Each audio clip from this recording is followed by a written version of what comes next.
California Democrat lawmaker revealing she is ditching her party for the Republicans and is now backing Donald Trump. Gloria Romero admitting, quote, I was a Democratic National Convention delegate for Jesse Jackson and Barack Obama and state co-chair for President Obama's reelection. Big-time Democrat. But I've said goodbye. Adios. I've had enough. This is not the Democratic Party I once championed. I don't recognize it anymore. She joins us now with more about her big decision. Gloria Romero. Gloria, thank you for being here. It takes absolutely. It takes a lot of courage to take a stand like this, considering what a prominent position you've had inside the Democrat Party in California for a long time. You chaired this Senate Democratic Caucus. You were the Senate Majority Leader for 3 years as a Democrat. You're switching. When did your mind start to say, I need to leave? Was it a moment or was it a series of things? It's been a series of things. I mean, I was very disturbed as a former member of the Southern California Executive Board of the ACLU. I was very disturbed by the lawfare that was being leveled against President Trump. I did not like it. It was wrong. I've been very disaffected by the Democratic Party's continued denial of school opportunities for low-income children.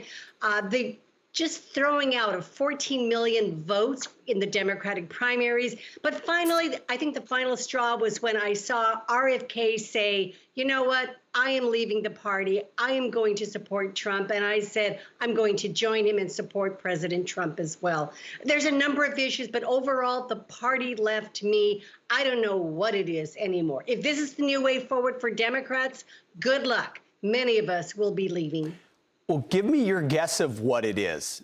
You said it, the party left you. What is it that has changed the Democrat Party you were once so dedicated to? It's just gone complete woke. It has abandoned key allies, such as Israel, for example. I think also as well, its economic plan. A lawn is not a plan. And it doesn't matter if you grew up middle class or working class. It's not a plan overall.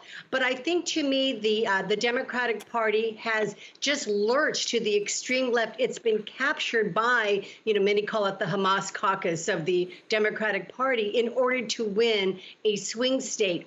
The using of what we call the dedazo in Latin America to basically appoint a successor, ignoring the will of the voters. There are so many reasons. And again, too, as somebody who grew up during Vietnam, seeing the Democratic Party march endlessly towards war, sacrificing American soldiers like those 13 innocent soldiers whose lives and names the VP cannot even acknowledge, all of it. And under Donald Trump and the Republican Party, it really has become, I believe, an agenda for an America that we all want to see for ourselves and our children and our future, keeping us safe, including having a secure border.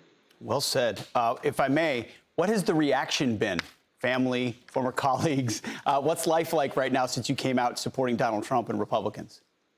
Well, in politics, you have to have a thick skin, which I do. So you get the usual, stuff thrown at you. But you'd be surprised. There have been a number of Democrats who have reached out to me saying, psst, I'm going to leave too. How did you do it? Or I've already left. So it's actually been very, very interesting. And I intend to try to recruit all of them over to say, let's become part of the new Republican Party under this blue-collar billionaire businessman that we want to see protect and lead our families and our country. Well, Gloria Romero, I salute you for your courage. I hope you'll come back and help explain a lot of these developments. We appreciate it. Thank you. Thank you. Great to see you. I'm Steve Ducey. I'm Brian Kilmeade. And I'm Ainsley Earhart. And click here to subscribe to the Fox News YouTube page to catch our hottest interviews and most compelling analysis.